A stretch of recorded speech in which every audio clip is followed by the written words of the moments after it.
الحمد لله نحمده ونستعينه ونستغفره ونؤمن به ونتوكل عليه ونعوذ بالله من شرور أنفسنا ومن سيئات أعمالنا من يهده الله فلا مضل له ومن يضلله فلا هادي له واشهد ان لا اله الا الله وحده لا شريك له واشهد ان محمدا عبده ورسوله اما بعد فان خير الحديث كتاب الله وخير الهدي هدي محمد صلى الله عليه وسلم وشر الأمور محدثاتها وكل محدثة بدعة وكل بدعة ضلالة وكل ضلالة في النار فأعوذ بالله السميع العليم من الشيطان الرجيم بسم الله الرحمن الرحيم إن الله لا يغير ما بقوم حتى يغيروا ما بأنفسهم. تمام تعریفیں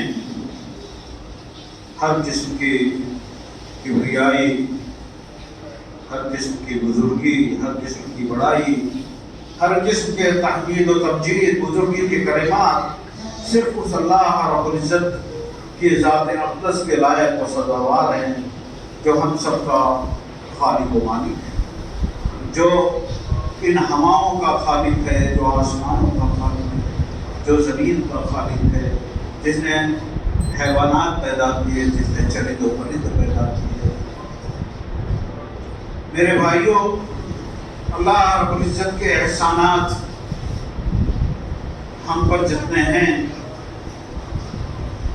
اس کا تقاضا یہ ہے کہ ہم ہمہ وقت اللہ رب العزت کی تعریف و توصیف اور اس کی تحمید و کبریائی بلند کرتے رہیں. اور جتنا بھی ہم اللہ کی تعریف کریں گے، حقیقت یہ ہے کہ ہم جیسے عاجز بندے اللہ کی کما حقہ تعریف کر ہی نہیں سکتے. اللہ نے خود فرمایا ہے وما قدر اللہ حق قدرہ، کہ لوگوں نے اللہ کو جس طریقے سے جاننا اور پہچاننا چاہیے تھا، اللہ کو اس طریقے سے جانا اور پہچانا نہیں. اللہ کی تعریف و توصیف آپ ذرا سوچئے، ایک پل کے لیے سوچئے کہ اللہ رب العزت نے ہمیں کن کن انعامات سے نوازا ہے. ہم اگر اپنے بارے میں ادھر ادھر کی باتیں نہ کر کے، میں یہاں وہاں کی بات نہ کروں، میں اس مجلس میں جمعہ کے اس مبارک دن میں ایک ایک شخص کو مخاطب کر کے کہوں کہ آپ لوگ اپنے بارے میں غور کیجیے، صرف اپنی ذات کے بارے میں غور کیجیے کہ اللہ رب العزت کی کتنے احسانات آپ پر ہیں. اللہ فرماتے ہیں وَفِي أَنفُسِكُمْ أَفَلَا تُبْصِرُونَ، کہ خود ہم نے تمہاری نفس کے اندر، تمہاری ذات کے اندر اتنی کیا کیا نشانیاں پیدا کی ہیں، تمہیں دکھائی نہیں دیتا ہے. میرے بھائی ذرا پل بھر کو سوچیے تو صحیح. یہ آنکھیں، اس کی بینائی، اگر یہ بینائی اللہ لے لے تو کون ہے جو اس بینائی کو لوٹائے گا؟ یہ کانوں کی سماعت اگر اللہ لے لے تو کون ہے جو ان کانوں کی سماعت کو لوٹائے گا؟ اس زبان کی گویائی اگر اللہ سلب کر لے تو کون اس زبان کو گویائی دے گا؟ یہ سانسوں کا آنا جانا، یہ دلوں کا دھڑکنا، یہ قدموں کا چلنا، یہ زبان کا گفتگو کرنا، یہ بازار میں کاروبار کرنا، یہ گھر میں گھر کے معاملات کو سلجھانا، حل کرنا، میرے بھائیوں یہ اللہ رب العزت کے عطا کردہ وہ انعامات ہیں جن انعامات کے مقابلے میں اللہ کی دن بھر بیٹھے ہم تعریف کرتے رہیں، اللہ کا دن بھر ہم شکریہ ادا کرتے رہیں، تو اللہ کے انعامات کے مقابلے میں ہم تمام کو اس کی تعریف اور اس کا شکریہ ادا نہیں کر سکتے. میرے بھائی آپ ذرا سوچئے میرے بھائیوں، ابھی وہ دن بہت بہت لمبا عرصہ نہیں گزرا ہے، چند ہی دن تو گزرے ہیں۔ مہاماری کورونا کا اس شہر کے حال بتاؤں میں، آکسیجن کا ایک سلنڈر کتنے کا بکا ہے میرے بھائی؟ ایک چھوٹا سا سلنڈر سانس لینے کے لیے، آکسیجن کی کمی جن مریضوں کو ہو گئی، ملک میں شارٹیج، آکسیجن کا ایک سلنڈر کتنے کا بکا ہے۔ اور اپنی زندگیوں کا ذرا حساب کیجئے میرے بھائیوں، ہر شخص اپنی زندگی کا حساب کرے، اور جس دن اس نے اس دنیا میں آنکھ کھولی ہے، اس دن سے اس لمحے تک ذرا تصور تو کرے، ذرا کیلکولیٹ کرے، ذرا حساب لگائے کہ یہ جو سانسیں ہم لے رہے ہیں، یہ جو سانسوں کا آنا جانا ہے، جو اللہ رب العزت نے بغیر کسی قیمت کے ہمیں مفت میں عطا کی ہے، کیا اس کا کوئی جواب ہے میرے بھائیوں؟ کیا اللہ کے اس انعام کا، کیا اللہ کے اس عطا کا میرے بھائیوں کوئی قیمت ادا کرنا؟ میں نے صرف ایک بات کی، صرف سانس، اور اس کے علاوہ ہر چیز کا آپ اندازہ لگا لیجیے میرے بھائیوں۔ ان سب چیزوں کے بعد میں آپ سے کہوں، اللہ رب العزت کا وہ انعام، اللہ رب العزت کا وہ انعام جس کی کہیں کوئی مثال نہیں مل سکتی۔ ذرا سوچیے، اللہ رب العزت نے آج جن حضرات نے فجر یہاں پڑھی ہوگی، اور امام صاحب نے فجر کی نماز میں سنت کے مطابق سورہ سجدہ پڑھی ہوگی، سورہ سجدہ کی ذرا اس آیت پہ غور کیجیے میرے بھائیو۔ اللہ فرماتے ہیں وَلَوْ شِئْنَا لَآتَيْنَا كُلَّ نَفْسٍ هُدَاهَا وَلَٰكِنْ حَقَّ الْقَوْلُ مِنِّي لَأَمْلَأَنَّ جَهَنَّمَ مِنَ الْجِنَّةِ وَالنَّاسِ أَجْمَعِينَ۔ اگر ہم چاہتے تو ہم پوری انسانیت کو ہدایت دے دیتے، لیکن ہم نے جنت بھی بنائی ہے، ہم نے جہنم بھی بنائی ہے، اور جہنم کے لیے ہم نے یہ کہہ رکھا ہے کہ اسے ہم انسانوں اور جنات سے بھریں گے۔ میرے بھائیوں ذرا غور کیجیے، لَآتَيْنَا كُلَّ نَفْسٍ هُدَاهَا، اللہ نے آپ کو ہدایت دے کر ان پوری انسانیت میں، اس پوری انسانیت کو اللہ نے دو حصوں میں تقسیم کر دیا۔ ایک وہ حصہ جسے اللہ نے ہدایت دی، ایک وہ حصہ جو ہدایت سے محروم رہا۔ اس ہدایت کو ذرا سوچیے تو، اور ذرا اس اندازے سے، ذرا اس ناحیے سے ذرا دیکھیے کہ اللہ رب العزت نے آپ کا انتخاب کیا ہے۔ اللہ نے آپ کو چنا ہے میرے بھائی۔ یہ نسبت کتنی بڑی ہے کہ میرے مالک نے مجھ کو چنا ہے۔ ذرا سوچیے تو صحیح، آپ کو اللہ نے ان خوش نصیبوں میں چنا ہے جن کو اللہ نے چاہا، اور آپ نے اللہ کی بتائی ہوئی شریعت مطہرہ پر عمل کر کے اپنے آپ کو جنت کا مقیم بنایا، تو انشاءاللہ جنتیوں میں آپ کا شمار ہوگا۔ یہ کتنی بڑی نعمت آپ کو اللہ نے دی ہے میرے بھائیوں۔ لیکن ہم لوگ، میں ایک مثال دوں میرے بھائیوں، میں ایک مثال دوں، اور صرف اپنے آپ کو اور آپ کو سمجھانے کے لیے مثال دے رہا ہوں۔ ایک عام سی مثال، ایک شخص ایک میڈیکل کالج کا مالک ہے، اس نے ایک میڈیکل کالج بنایا ہے، اور اس کالج میں ظاہر بات ہے سب کا ایڈمیشن نہیں ہوتا، سب کا داخلہ نہیں ہوتا۔ اس نے اپنے خاص لوگوں کو محبت میں اس میڈیکل کالج میں ایڈمیشن دے دیا۔ سمجھ رہے ہیں؟ کیا یہ ایڈمیشن مل جانا اس کے ڈاکٹر بننے کی ضمانت ہے میرے بھائیوں؟ جب تک وہ شخص میڈیکل کالج کے نصاب تعلیم کو پڑھے گا نہیں، جب تک اس نصاب تعلیم کے مطابق عمل نہیں کرے گا، جب تک ان تجربات سے گزرے گا نہیں، جب تک ان امتحانات کو پاس نہیں کرے گا میرے بھائیوں، محض داخلہ ملنے سے وہ ڈاکٹر نہیں بن سکتا۔ سمجھ میں آ رہی بات؟ اللہ نے اپنی محبت سے، اللہ ہم کو چاہتے ہیں، اللہ نے اپنی محبت سے ہمیں اس خانے میں، ہمیں جنت کے مکینوں کی فہرست میں ہمارا نام لکھ ڈالا کہ انشاءاللہ اگر ان لوگوں نے میرے بتائے ہوئے راستے پر عمل کیا تو جنت ان کا حق، جنت ان کا ان کو میں انعام پہ دے دوں گا۔ ایک منٹ کے لیے میرے بھائیوں ذرا غور کیجیے، کیا ہم اپنے آپ کو جنت کا حقدار بنا رہے ہیں؟ اللہ نے جو نصاب تعلیم دیا ہے، اللہ نے جو نصاب تعلیم دیا ہے، اگر میں پوچھوں اس پورے مجمع سے کہ اس نصاب تعلیم کو کتنے لوگ جانتے ہیں، اس نصاب تعلیم کو کتنے لوگ سمجھتے ہیں، اس نصاب تعلیم سے کتنے لوگ محبت کرتے ہیں، اس نصاب تعلیم پر کتنے لوگ عمل کرتے ہیں۔ میرے بھائیوں، میں نے اکثر و بیشتر ایسی مجلسوں میں سوال کیا ہے جب میں ممبر پہ نہیں رہتا ہوں، نیچے بیٹھا رہتا ہوں، اور جب جمعہ کا دن نہیں ہوتا ہے جس میں حاضرین سوال و جواب کرنے کا جنہیں موقع رہتا ہے، تو میں بڑے افسوس کے ساتھ کہہ رہا ہوں کہ اکثریت ایسے لوگ، اکثریت نہیں بہت بڑی اکثریت ایسے لوگوں کی رہتی ہے جو قرآن مجید کو چھو بھی نہیں رہتے، جو قرآن مجید کو پڑھے بھی نہیں رہتے۔ میرے بھائیوں، کیا آج میں یہاں سوال نہیں کر سکتا ہوں، لیکن آپ جواب نہیں دے سکتے، لیکن میں سوال تو کر سکتا ہوں۔ آپ ذرا جواب اپنے بیٹھے اپنے نفس میں جواب دے لیجئے، ہم میں سے کتنے ایسے لوگ ہیں جنہوں نے قرآن مجید سے اپنے رشتے کو مضبوط کیا ہوا ہے؟ میرے بھائی، کتنے ایسے لوگ ہیں جنہوں نے قرآن مجید سے اپنے رشتے کو مضبوط کیا ہے؟ کتنے ایسے لوگ ہیں جو قرآن مجید کو سمجھ کے پڑھتے ہیں؟ میرے بھائیوں، اللہ نے جس محبت سے آپ کو اسلام کی نعمت سے سرفراز کیا ہے، اس محبت کا تو تقاضا تھا کہ محبت کا جواب تو محبت ہوتا ہے نا، محبت کا جواب محبت ہوتا ہے نا میرے بھائیوں۔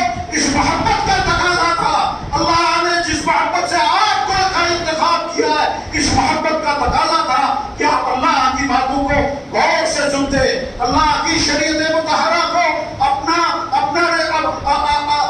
ذات حیات بنا لیتے۔ لیکن افسوس، ہم مسلمان، ہم نے صرف یہ سمجھ لیا کہ ہم مسلمان ہو گئے، ہم نے کرتا اور پائجامہ پہن لیا، ہم نے اپنی داڑھی بڑھا لی، ہم نے ٹوپی لگا لی تو ہم بہت بڑے مسلمان ہو گئے۔ میرے بھائیوں، اس دھوکے میں مت رہیے گا، اس دھوکے میں مت رہیے گا۔ مسلمان ہونا میرے بھائیوں، اللہ کی شریعت مطہرہ پر عمل کرنے کو مسلمان ہونا کہتے ہیں۔ وَادْخُلُوا فِي السِّلْمِ كَافَّةً، مکمل طور پر اپنے آپ کو اسلام کے اللہ کے احکامات کے حوالے کر دینے کا نام مسلمان ہے۔ میرے بھائیوں، یہ مسلمان جو آج دنیا میں، اور میں جانے دیجیے دنیا کی بات نہ کروں، میں پورے ہندوستان کی بات نہ کروں، میں اپنے شہر مالیگاؤں کی بات کرتا ہوں، میں آپ کے اس علاقے دریگاؤں کی بات کرتا ہوں۔ ہم مسلمان کیا سب سے اچھے ہم یہاں رہتے ہیں؟ میرے بھائی، کیا ہم سب سے اچھے ہیں؟ کیا ہم سب سے بزرگ برتر ہیں؟ اللہ نے جو ہم مسلمانوں کو کہا تھا انتم الاعلون ان کنتم مؤمنین، کہ مسلمانوں تمہیں سربلند رہو گے، اعلیٰ و ارفع رہو گے، سب سے اچھا اور سب سے اونچے مقام پہ رہو گے اگر تم مسلمان۔ یہ میری بات نہیں ہے میرے بھائی، قرآن مجید دعا کیجیے اللہ توفیق دے اس کتاب ہدایت کو اٹھانے کی، پڑھنے کی اور سمجھنے کی۔ ذرا قرآن مجید اٹھائیے، قرآن مجید کی واضح آیت ہے انتم الاعلون ان کنتم مؤمنین، کہ تم ہی سربلند رہو گے اگر تم مسلمان ہو۔ اگر سربلندی ہمارے حصے میں نہیں آئی، اگر دنیا کی ذلت اور دنیا میں ایک سب سے پست ترین حالات میں ہم ہیں، تو ہمیں اپنے ایمان کا جائزہ لینا پڑے گا میرے بھائیوں، کیونکہ قرآن کی باتیں غلط نہیں ہو سکتی۔ قرآن میرے اللہ کا کلام ہے جس کا حرف سچا ہے، جس کے حرف پر ہم ایمان لائے ہیں میرے بھائیوں۔ قرآن مجید نے واضح طور پر کہا کہ اگر ایمان دلوں میں ہے، اگر ایمان دلوں میں ہے، ایمان کے تقاضے اگر ہیں، ایمان کے تقاضوں کے مطابق اگر عمل کر رہے ہو، تو دنیا کے سب سے بہترین لوگوں میں تمہارا شمار ہوگا۔ افسوس میرے بھائیوں، افسوس، سب افسوس، ہم مسلمانوں نے اللہ کے اس فرمان کو بھلا رکھا ہے، اللہ کی اس ہدایت کو ہم نے بھلا رکھا ہے، اللہ کی اس ذات حیات کو ہم بھلا رکھے ہیں۔ میرے بھائیوں، جن حالات سے ہم گزر رہے ہیں، سینہ پھٹ جاتا ہے جب خبریں آتی ہیں۔ ایک احصائیے اور شمار کے مطابق میرے بھائیوں، ہماری 40,000 بچیاں، 40,000 سے زائد بچیاں مرتد ہو چکی ہیں۔ سنا آپ نے؟ 40,000 سے زائد بچیاں ہماری مرتد ہو چکی ہیں، غیر مسلموں کے ساتھ جا کے اپنا بیاہ رچا چکی ہیں۔ کیا وجہ ہے؟ دنیا کا سب سے بہترین دین، کی دعویداری ہمارے پاس ہے، دنیا کا سب سے بہترین منہج کی دعویداری ہمارے پاس ہے، دنیا کے سب سے بہترین نصاب کی دعویداری ہمارے پاس ہے۔ کوئی میرے بھائیوں کہیں سنا کہ سونا چھوڑ کر کوئی گوبر لیتا ہو؟ کہیں سنا میرے بھائیوں؟ لیکن یہ آندھی ایسی آندھی چلی کہ ہمارے گھروں سے ہمارے لگتا ہے جگر، ہمارے جگر گوشے، ہمارے جگر کے ٹکڑے ہمیں ہی نہیں ہمارے دین کو بھی چھوڑ کر کہیں اور جا رہے ہیں۔ وجہ کیا ہے میرے بھائیوں؟ کبھی آپ نے غور کیا وجہ کیا ہے؟ کیوں یہ اقتدار پھیل رہا ہے؟ کیا دین کے اندر کوئی کمی ہے؟ کیا دین کے اندر نعوذ باللہ کسی قسم کے خامیے؟ نہیں، ہرگز نہیں۔ استغفر اللہ ثم اقول استغفر اللہ، ایسی کوئی بات نہیں ہے میرے بھائیوں۔ دین کے اندر دین ہمارا مکمل دین ہے، یہ اللہ کا پسندیدہ دین ہے۔ ان الدین عند اللہ الاسلام، یہ اللہ نے کھلے لفظوں میں کہا کہ اللہ کے نزدیک دین وہی قابل قبول ہے جو اللہ کا پسندیدہ دین ہے، جسے اللہ نے اسلام کے نام سے موسوم کیا ہے۔ اس دین کی دعویداری ہم کریں اور ہمارے گھروں میں ابتداء کا فتنہ پھیلے تو اس کا مطلب یہ ہے کہ دین ہمارے گھروں میں نہیں ہے، دین ہمارے گھروں میں نہیں ہے۔ اور اگر ان بچوں کو، چھوٹے چھوٹے معصوم بچوں کو، یہاں اگر ہماری خواتین، پردہ نشین خواتین تک میری آواز جا رہی ہے تو میں آپ تمام کو مخاطب کر کے کہتا ہوں کہ گھروں کی حفاظت آپ کا اولین فریضہ ہے، گھروں کی حفاظت آپ کا اولین فریضہ ہے۔ افسوس افسوس صد افسوس، ہم نے اسلام جیسی عظیم نعمت کو پہچانا نہیں میرے بھائیوں۔ وقت آ گیا ہے، وقت آ گیا ہے میرے بھائیوں۔ میں نے خطبہ مشمونہ کے بعد سورہ رعد کی ایک مختصر سی آیت پڑھی تھی، ان اللہ لا یغیر ما بقوم حتی یغیر ما بقوم حتی یغیر ما بانفسہم، کہ اللہ تعالیٰ اس قوم، کسی بھی قوم کی حالت کو اس وقت تک نہیں بدلتے جب تک وہ قوم اپنے آپ کو بدلنے کے لیے تیار نہ ہو میرے بھائیوں۔ اور کیا وقت نہیں آ گیا ہے؟ کیا وقت نہیں آیا ہے؟ کب ہمارے دل سینوں میں تڑپ اٹھیں گے؟ کب ہماری غیرت بیدار ہوگی میرے بھائیوں؟ کیا وقت نہیں آیا کہ ہم اپنے اندر بدلاؤ لائیں میرے بھائیوں؟ کیا وقت نہیں آیا کہ ہم اپنے اندر بدلاؤ لائیں میرے بھائیوں؟ بغیر بدلاؤ لائے ہوئے امت کی حالت بدلنے والی نہیں۔ ان اللہ لا یغیر ما بقوم حتی یغیر ما بانفسہم، اللہ تعالیٰ جب تک ہم پریکٹیکل نہیں بنیں گے میرے بھائیوں، جب تک ہم اسلام پہ مکمل طور پر عمل نہیں کریں گے میرے بھائیوں، تب تک کوئی بدلاؤ کی امید نہیں رکھی جا سکتی۔ آئیے یہ عہد کریں میرے بھائیوں، آئیے یہ عہد کریں۔ آج اگر ہمیں اپنے، دیکھیے معصوم سی چھوٹی سی بچی بیٹھی ہوئی ہے، میں اس کے والد سے مخاطب ہو کہتا ہوں اس بچی کا مستقبل اگر اچھا اور خوبصورت چاہتے ہیں تو گھروں میں اسلامی ماحول لے کے آئے۔ ان نوجوانوں کو مجھے سیاہ آدھی نظر آ رہی ہے جو ہماری گلیوں میں داخل ہو چکی ہے، جو ہمارے گھروں میں داخل ہو رہی ہے، جو ہمارے نوجوانوں کو، ہمارے چھوٹے چھوٹے بچوں کو میرے بھائیوں بگاڑ رہی ہے، بڑی تیزی سے بگاڑ رہی ہے میرے بھائیوں۔ اگر ہم نے ان کی طرف توجہ نہیں کی، اگر ہم نے گھروں میں اپنے دین کا ماحول نہیں لے کے آئے اگر ہم، تو اللہ نہ کرے، اللہ نہ کرے، اللہ نہ کرے، میں کہہ نہیں سکتا اس نمبر سے، لیکن نتیجہ ہمارے سامنے ہے میرے بھائیوں۔ اگر ان کی آپ نے نگہداشت نہیں کی، اگر ان کی نگہداشت نہیں کری تو میرے بھائیوں یقین مانیے اللہ کے رسول صلی اللہ علیہ وسلم کے اس پیغام کو یاد کیجیے میرے بھائیوں۔ آپ نے لا الہ الا اللہ کے ساتھ محمد رسول اللہ کا نعرہ بھی تو دیا ہے، محمد رسول اللہ کا کلمہ پڑھا ہے نا میرے بھائیوں۔ رسول سے محبت کی دعویداری ہے نا، رسول کو، محمد رسول اللہ صلی اللہ علیہ وسلم کو اپنا رسول مانتے ہیں نا میرے بھائیوں۔ اللہ کے رسول صلی اللہ علیہ وسلم نے آپ کو اور ہم کو مخاطب کر کے کہا تھا الا کلکم راع وکلکم مسئول عن رعیتہ، تم میں سے ہر ایک شخص ذمہ دار ہے، ہر ایک شخص ذمہ دار ہے، اور کل قیامت کے دن اس کی ذمہ داری کے بابت اس سے پوچھا جائے گا میرے بھائی۔ مرنا ہے نا میرے بھائیوں، کتنے دن کی زندگی لکھوا کے لائے ہیں؟ 60 سال، 70 سال، 80 سال، ایک دن آنکھ بند ہوگی نا، قیامت بپا ہوگی نا، قیامت بپا ہوگی، وہ قیامت جو جس دن نفسا نفسی کا عالم ہوگا میرے بھائیوں، نفسا نفسی کا عالم۔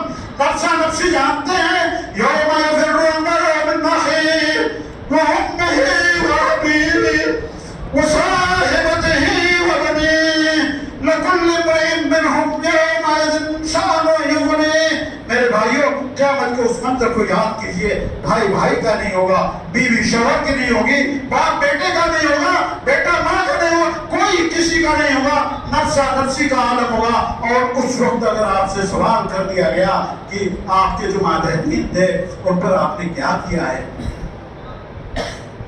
میرے بھائیوں ذرا تصور کیجئے، یہ میں ادھر ادھر کی قصے کہانیاں نہیں سنا رہا ہوں، میں وہ حقائق آپ کے سامنے رکھ رہا ہوں جو کل یقیناً اسی طریقے سے پیش آئے گا جس طریقے سے کل کا سورج نکلے گا۔ میرے بھائیوں یہ وہ حقائق ہیں، اپنے گھروں کو سنبھال لیجئے، اپنے گھروں کو سنبھال لیجئے، اور سنبھالنے کا سب سے بہترین طریقہ یہ ہے کہ اپنے آپ کو دین سے جوڑ لیجئے۔ میرے بھائیوں اپنے آپ کو دین سے جوڑ لیجئے، اور دین سے جوڑنے کا سب سے اچھا طریقہ یہ ہے کہ اپنے آپ کو قرآن مجید سے جوڑ لیجئے۔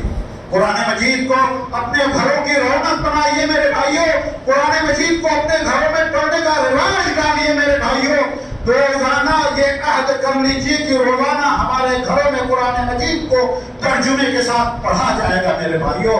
میں اللہ کے واسطے آپ کو یاد دلا رہا ہوں، آپ کی بھلائی کے واسطے یاد دلا رہا ہوں، آپ کے بچوں کے واسطے یاد دلا رہا ہوں، آپ کے آنے والی نسلوں کے لیے یاد دلا رہا ہوں۔ اس قرآن مجید کو سینے سے لگا لیجئے میرے بھائیوں، اس قرآن مجید کو سینے سے لگا لیجئے۔